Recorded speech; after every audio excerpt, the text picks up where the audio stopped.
Hi, welcome to Storytime by Elise.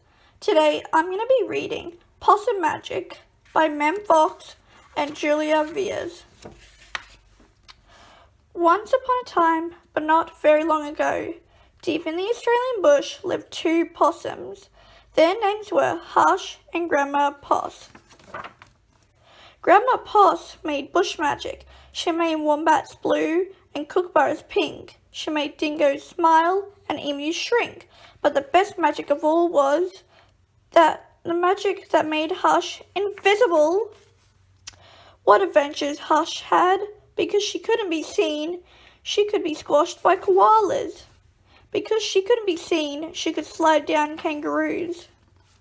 Because she couldn't be seen, she was safe from snakes, which is why Grandma Poss made her invisible in the first place. But one day, quite unexpectedly, Hush said, "Grandma, I want to know what I look like. Please could you make me visible again?" "Of course I can," said Grandma Poss, and she began to look through her magic books. She looked into the book, she looked into that. There was magic for thin and magic for fat, magic for tall and magic for small. But the magic she was looking for wasn't there at all. Grandma Poss looked miserable. "Don't worry, Grandma," said Hush. "I don't mind." But in her heart of hearts, she did. All night long, Grandma Poss thought and thought, and the next morning, just before breakfast, she shouted, "It's something to do with food. People food, not possum food, but I can't remember what. We'll just have to try and find it." So later that day, they left the bush where they always had been to find what it was that made Hush seen. There was Anzac biscuits in Adelaide, morning and minties in Melbourne, steak and salad in Sydney, and pumpkin stones in Brisbane. Hush remained invisible. "Don't lose heart," said Grandma Poss. "Let's see what we can find in Darwin." It was there in the far north of Australia that they found a Vegemite sandwich. Grandma Posh crossed her claws and crossed her feet.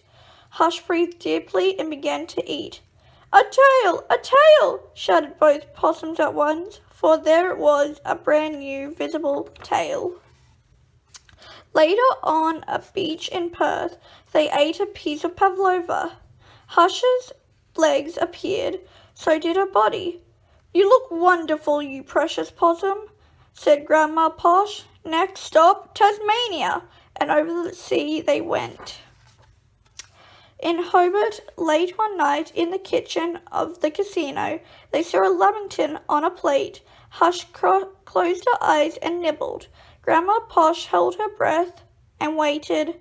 "It worked! It worked!" she cried. And she was right. Hush could be seen from head to tail. Grandma Posh hugged Hush, and they both danced. "Here we go around the lamington plate till the early morning." From that time onwards, Hush was visible, but once a year on her birthday, she and Grandma Posh ate a Vegemite sandwich, a piece of pavlova, and half a lamington, just to make sure that Hush stayed visible forever. And she did. Thank you for listening. I hope you enjoyed this. I'm sorry that this video is so late, but I hope that you'll stay around for another one. Bye!